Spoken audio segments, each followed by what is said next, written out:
So friends, we take the very first step. We'll discuss the first step at length. Now this is a instructional tool to many of us. Very simple techniques we need to follow. So when you follow these techniques, you'll find that your life is a little calmer and little less of stress. Most of the stress we experience in our life is because of emotions. Okay? So let's take the first one. What is self-awareness? Every interaction, whether with oneself or with others, has a major emotional base. Every interaction which we have has an emotional base. We do not recognize it. When I'm talking to myself, there's intrapersonal conversation going on, my self-talk. This self-talk has an emotion base. It could be a positive self-talk. I'm feeling good about myself. Inside, self-talk may be saying, wow. Or I may say, oh my God. This is a self-talk that happens inside. Is oh my God the words that matter? No. It is the emotion behind the words that matter. So, what happens is, within me there's an emotion going on, and every interaction, whether the interaction is within me or it's with people, this emotional base is constant. This is the first understanding we need to have. Whatever you're doing, while I'm talking to you, there's an emotional base that's there in me right now. You're listening to me with an emotional base. All interactions are having with an emotional base. We need to recognize this. And we need to understand that it exists. You have to first assume it as a truth. You may not experience it initially. But as you progress, you'll realize that this truth is actually experiential truth. Okay? Initially, it's a truth. Then it becomes experiential truth when you start experiencing it. Like God. God is a truth. But God becomes an experiential truth for some of us when we start experiencing certain things. Isn't it? So, the conversations we engage ourselves in are conveyed through words and expressions. How do we communicate with each other? Through words and expressions. I use a word, I use some expression to convey something to you. You also use some words and expression and convey something to me. What do? Every word, we give it a meaning. These words are, whatever I'm telling you is very important. You can make a note of it while you're listening to me. Every word, we give it a meaning. Where is this meaning coming from? The meaning is coming from my feelings and emotions. My feeling and emotion is giving a meaning to this word. If I use the word rose, rose is a flower. The moment I use the word rose, one person, the emotion of rose will be joy. For somebody else, the word rose will connote or will indicate sorrow. For a third person, a rose will indicate passion. So, when we use certain words, or rather all words, behind every word there's an emotion. So, the conversations we engage ourselves are conveyed through words and expressions. Now, words and expressions are emotionally held by us within ourselves. I've used the word emotionally held in inverted commas. Every word is emotionally in my brain. We need to recognize this. Okay? Now, I use some swear word, let's say. When I use a swear word to my friend from my school, he is keeping the word in his mind emotionally positive. It's a sign of friendliness. It's a sign of our school day joy. Isn't it?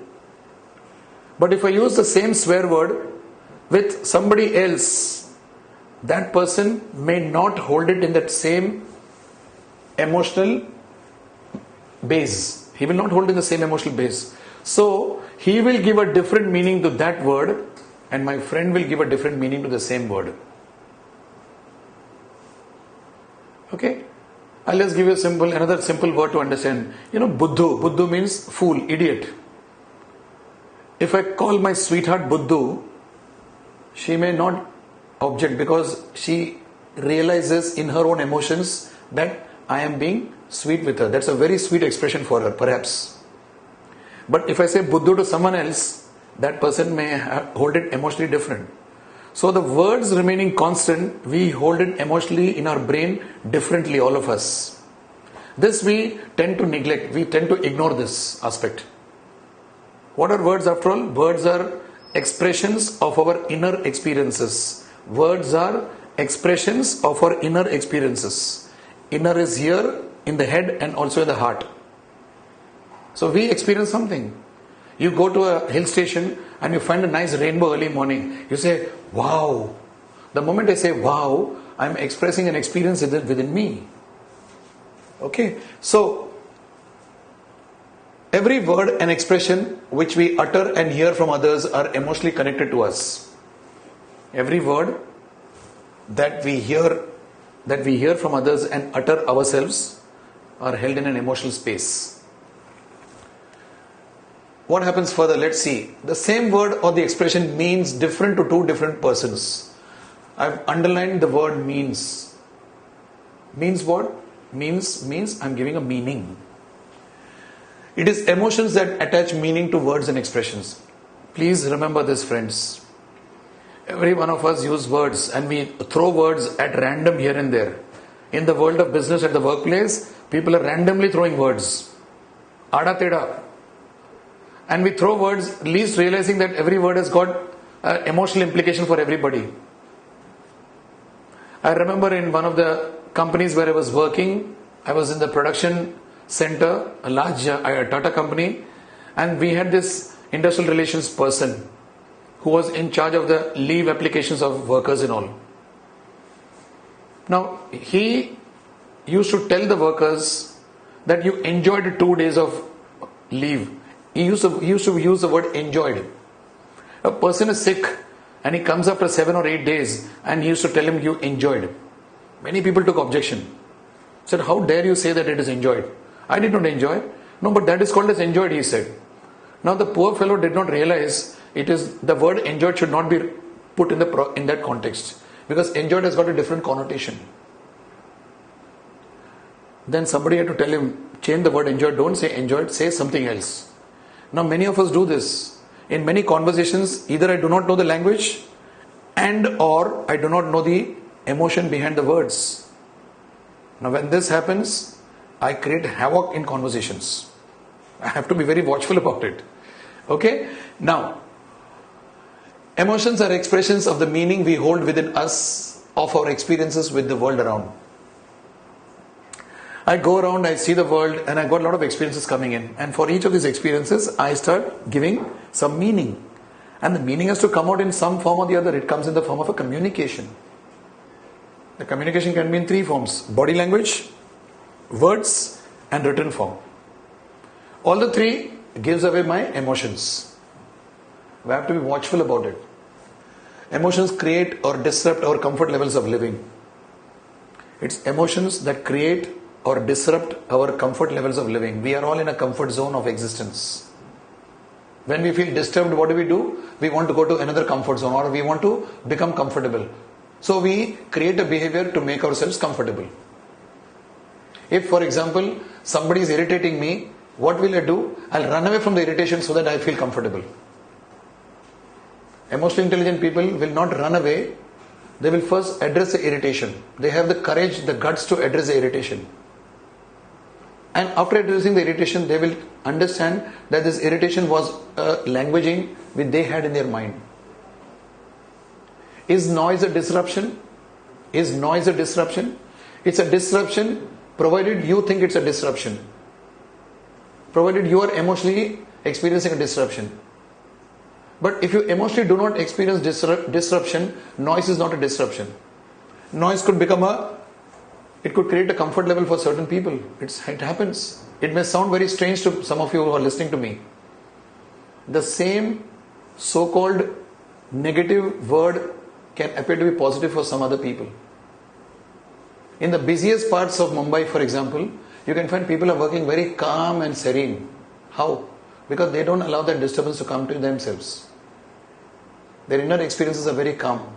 At the same time, you go to a resort and you find people who are totally rattled, they're stressed, and they're very fidgety. It can happen. It's the inner experiences coming out of the emotions. The second stage is what we're discussing now, self-management. I've recognized that my words, my inner emotions, my feelings are the ones which are actually causing it. This is what I'm going through. Now I need to manage them. After we recognize our emotions and the reasons why they occur, we need to practice to manage them, to preserve our comfort levels. I must know how to manage it. I'm saying managing, not running away. What we do is when we come across an emotion, we run away if it doesn't suit us. Managing an emotion is living life fully. People who run away from emotions do not face life. They don't say yes to life. They say no to life. They are selective about what they live. When you're selective, then what happens is you start creating likes and dislikes, good and bad. As far as emotions are concerned, they are contextually good or contextually bad. Crying is good, crying is also bad. Okay, so each one of our actions are contextually good or bad. We need to understand this part of it to grow emotionally. One of the techniques adopted is pause and observe. This is a thing which all of us can practice. When I'm going through some emotion, negative emotion inside, I'm aware of it, self-awareness. What I need to do is I need to pause and observe. Just sit down and observe. Close your eyes and say, why am I feeling negative? Why am I feeling jealous about this person? Why is this creating this flutter in me? You have to pause. And when you pause and observe, over a period of time, you'll understand that the emotions will not overwhelm you. Usually emotions overwhelm me. When they overwhelm, I don't think properly. Just sit down. They say when you're angry, count 100 or count 10. What are they doing? They're telling you to pause and observe. So just pause and observe. And when you do that, gradually you'll find that, yes, I think I'm so much angry, I'm less angry, more angry. You'll come to know how to manage the anger or the emotion. Repeated practice leads to calmness of life and the skill to see the larger picture. If I'm angry with a situation and it's disrupting me inside, I have to pause and just observe.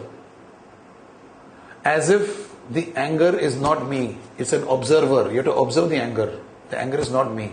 And when you do that, there's a certain amount of calmness that you achieve. You say, oh my God, am I angry on such a stuff? You start realizing that being angry may not be all that required in that situation. There are situations when we need to be angry. Anger is not bad. But it may not be in many cases. So it will put us to the calmness of life. It will make me calm. At the same time, it will start developing a skill to see the larger picture. For the sake of this anger, I am actually disrupting a certain part of my life. Is it worth it? I am angry with my colleague in the office. And I don't see the larger picture. I simply get angry and I just say something to him. Have I seen the larger picture? No. Instead of getting angry with him, ask myself a question, pause and observe, why am I angry? I realize that I am angry at him or with the job that he's holding, or both. So I get an awareness. Then I know what action to take. Correct? It is said that troubles come in life. Troubles do come in life. Suffering is one's choice. Suffering is my choice. Troubles do come. The same is true for emotions. People will bombard you with a lot of negative emotions. There will be surroundings with negative emotions. Within you there will be negative feelings. When these feelings come, you don't have to say that, come on here, I have to be sad because this occasion demands me to be sad. Need not be. It's your choice. I'm not saying that when you're supposed to be sad, you be happy. No. But observe that this is a part of the situation. That is what we see. Troubles come in life. Troubles do come in life. Emotions will happen. But suffering is my choice. It's up to me to take the emotion and use it positively or to get drowned in the emotion. It's my choice. Now we come to the third aspect, the third step, social awareness.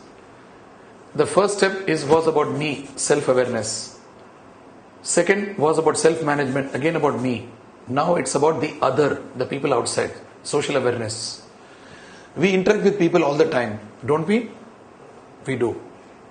Can we remain as islands? No. We are not alone living in this earth.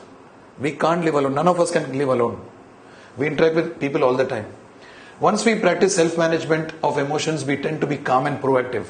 Proactive means we'll act properly in the situation towards a goal. To develop awareness and sensitivity towards the emotions of others, I need to develop awareness about their emotions, and also I need to be sensitive towards them. What should I do? We need to practice the art of listening and empathy. This is the second skill. The first skill I told you is what? Pause and observe. For self-management, I need to pause and observe. For social awareness, I need to listen and empathize. Just listen. When I listen, one part of me will say, it'll disturb me. I say nothing doing. It'll try to resist listening. Listening requires patience and perseverance. I just listen. And when I'm listening, I become calmer. Then when I keep listening, I listen to something other than what I heard before. I listen to something other than what I heard before. Initially we hear. And when we hear, we jump to conclusions. But when we listen, we are slowly getting into understanding what we are hearing. When the thinking comes into the hearing, it becomes listening. And when it stays like that for some time, what happens is I start getting into empathy. Empathy means I put myself into the shoes of that person. The angry customer comes to me, he is screaming and shouting. So what I do is, I first pause. I observe. And then when I pause and observe, I start listening to him. And he starts going through his but he does it. And when I listen to him, I slowly realize, poor chap, the fellow is feeling cheated. He feels that after paying so much of money, he is getting a mixie or some microwave that is not working. I get into empathy, poor chap. Is this important? Very important. Empathy means putting myself into the shoes of the other person. When I put myself into your position or your shoes, I realize what it feels the way you're feeling now. Very important. What do? I pause, I listen. And I need to listen as if you're the other person. That is empathy. So this requires time and patience. You must find the time. To grow emotionally intelligent, we must find the time to be with people and learn to understand their sea of emotions in which they are swimming. When we enter into empathy, what happens? We are entering into the emotional zone of the person. The person is crying, shouting or screaming, and you get into his zone. Then when you get into the zone, what happens? We communicate. When we communicate, after that we find our words and expressions would be empowering. The angry customer comes. I've gone through this 2-3 processes, and then I start realizing that this person is angry because he has felt cheated. And when I speak to him after listening and empathy, then I will find myself using words which are actually removing him from that discomfort. It's putting him back into the comfort. Those words which will come out of my mouth at that point of time will have a certain tonality. Certain words I will prefer, and my words will come from an emotional base which will be empowering. And when this empowering takes place, it comes with a concern not only for the results. I'm going to replace that appliance which you bought from me, but also for the emotions of the other person. I will not only replace the appliance to you, but I'll also take care of your emotion. How many shopkeepers do this? How many service sector people do this? When you go with an issue, when you go with a problem, they solve the problem, but they don't take care of the wounds that you have gone through. Do they do that? Those of you from the service sector, you need to practice this. Because this part of it is very important. Results we produce, but emotions we don't produce. If you want customer relationship management, if you want people to come back to you again and again to your company, you need to address this primarily. Not artificially, but naturally. There are people who are trained into artificially jacking up people's emotions, creating a hype. But that doesn't work. I must believe in the service I'm selling. I must believe in what I'm doing. That comes from my emotional base. And when I believe in what I'm doing, it will show the way I'm talking to you. Okay? So this is very important. As we practice this regularly, we find ourselves comfortably handling people, and also people would find themselves comfortable with us. This angry customer will come back to you again and again if you solve his problem emotionally as well as from the point of view of the results, the replacement. Will he not come back to you? I know many shops where people have been first angry when they went, and the shopkeeper has been so good, he has solved the problem and he's also taken care of their emotions genuinely. And after that, people keep coming again and again. Even if the shopkeeper hikes the price of a commodity, they don't mind buying because they feel they care. In fact, I would say customer service should be replaced by customer care. Service should include care. Care is very important. Now we go to the last step, the fourth step, which is the maturity step. As our interactions, relationship management, as our interactions get more empowering, we also come across people who are very different from us. Now what am I doing? I am going to the sea of human beings. Initially, I try those things with my small group of people around me.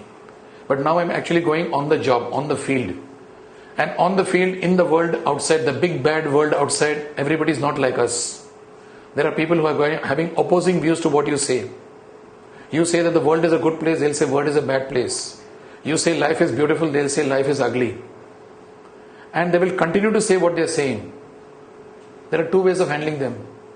One is run away from them, not make them a part of your life. The other way is understand why they are saying life is ugly and try to empathize and try to get into emotional intelligence of handling them. When we interact with them, they test our patience. Don't they do that? They test our patience and our skills of self-awareness. You learn all these things, but this stage is the most challenging stage.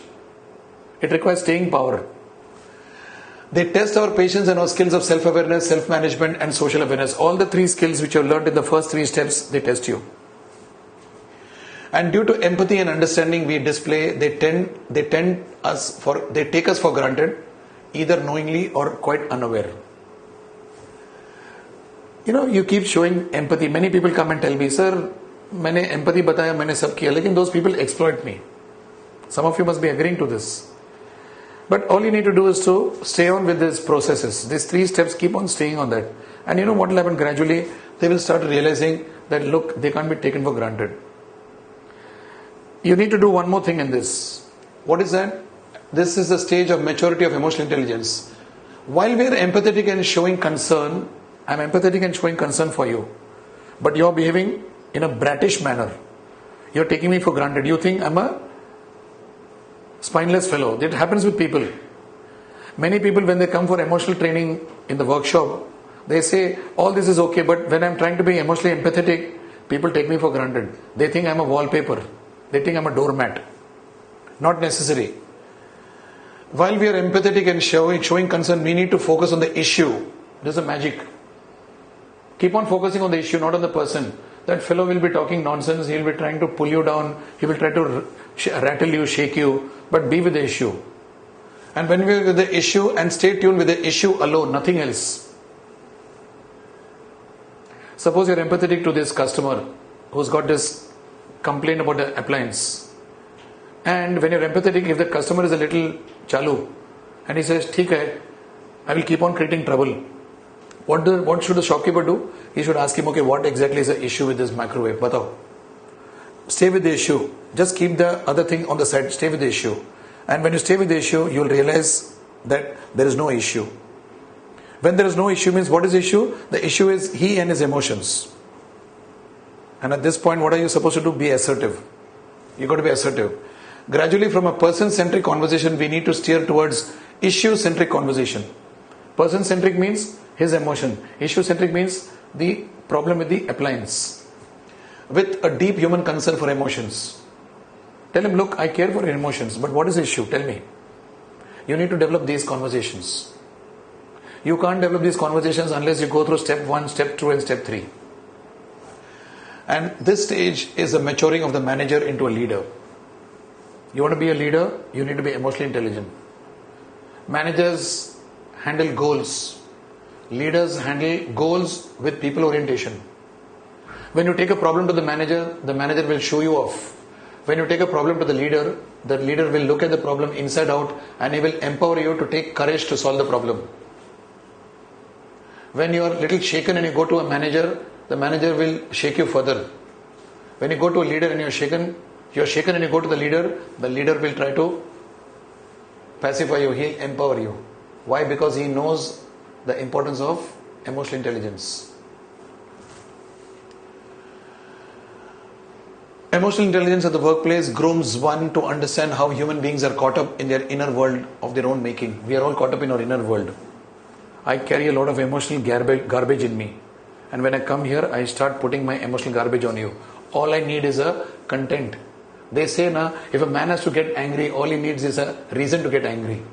So I carry a lot of inner world into myself. And this inner world, I start putting it across. If an emotionally intelligent person meets me, you know what will happen? He will start looking at me and say, my God, this fellow is caught up in him. He'll start empathizing with me. It facilitates one to handle conflict situations effectively. When there are conflicts, emotionally intelligent people learn how to handle conflict very well. They have the skill. They have the ability to do it. They're excellent in that. It's emotional intelligence that makes the major difference between managers and leaders. If you talk about leadership, a leadership technically cannot happen unless a person is emotionally balanced.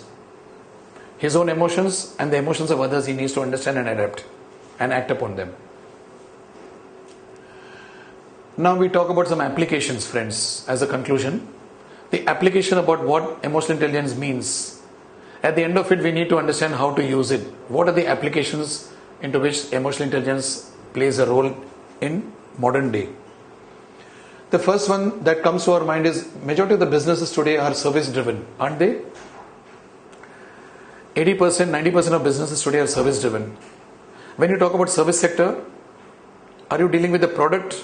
Are you dealing with human emotions? You're dealing more with human emotions. Service is created and consumed at the same time. Isn't it? When you go to bank, the bank, personal banker is helping you, is facilitating your check withdrawal into cash. You go to with a cash check. Now what is happening right now, the service is being produced and also consumed by you. Now during that time, what is a major factor that comes into play? The human being and his emotions. So we deal with people in service, don't we? Yes. EI helps us to handle service more effectively. Emotional intelligence training is a very important training for people handling service sector functions. In global HR, if you talk about global HR services, scenarios, we deal with multicultural human beings, people coming from different cultures. Not only in global HR, even in a country like India, for example, all of us come from different cultural backgrounds. Our thinking processes are different. And we carry different emotional bases. Each culture has got its own emotional base. So when we come in a multicultural environment, we carry different meanings of life with themselves, with us. Don't we do that? Each one of us come from different regions. And with the region, we carry meanings for different experiences which we go through. Right? So what does emotional intelligence do? It extends the cultural understanding and sensitivity towards people. Tolerance. If I want to know what the other person feels about me and why is he feeling obnoxious about the thing that I'm doing, I need to understand from what base he's operating.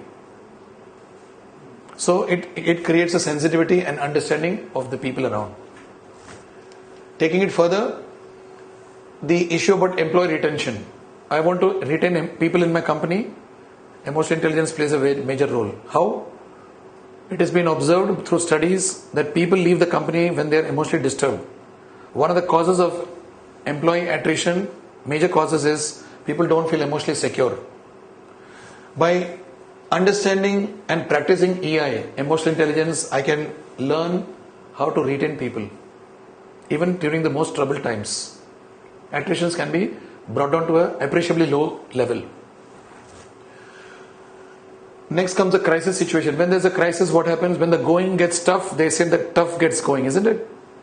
What is this tough? When the going gets tough, when the going gets emotionally challenged, it is the emotionally enabled people who make things happen. When the situation gets emotionally challenged, when there's a crisis, it is only the ones who are emotionally intelligent who can handle the crisis. Those are the leaders. A crisis situation is a potential tsunami of human emotions. It's a churning of human emotions when there's a major crisis. Imagine the commandos who came into action on 26/11. Was it not a very deep crisis situation in Mumbai? Yes. On that day, the commandos had to be, unless they had the emotional intelligence, would they have been able to rescue the people who were kept as hostages? No. right? Crisis situations, EI helps. Then we talk about stress. The major contributor of stress at the workplace is emotional imbalance. Through EI, one not only develops calmness but also maintains it. It's a major stress manager. Watch yourself. Whatever stress you're going through, if you keep looking backwards inside you, you'll find your thoughts are creating the stress, not the situation. And thoughts creating stress means you're holding the thoughts with the emotions, negative languaging, and so it creates stress. By learning emotional intelligence, you'll learn how to do stress busting. You'll lead a calm life. And more importantly, your physical health will also be better. It'll improve. At the end of it, friends, I would like to give you some recommendation. Some things which I would like you to do. In this short module, we were able to only talk some few important things about emotional intelligence.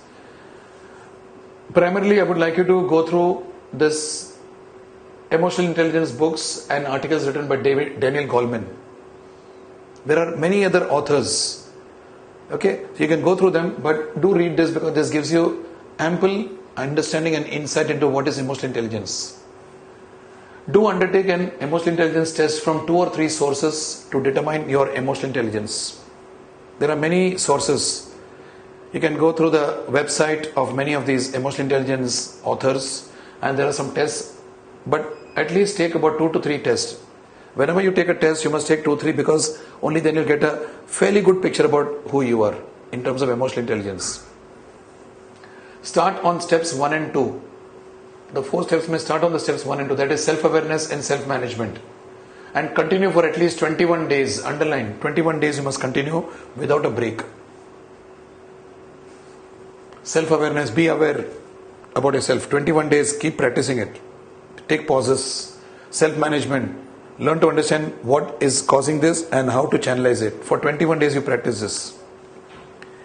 Next, work on the social awareness after 21 days. After the 21 days is over, then only start working and take one situation at a time. Maybe the home, the office, the workplace, whatever. And you gradually build up all those whom you deal with every day.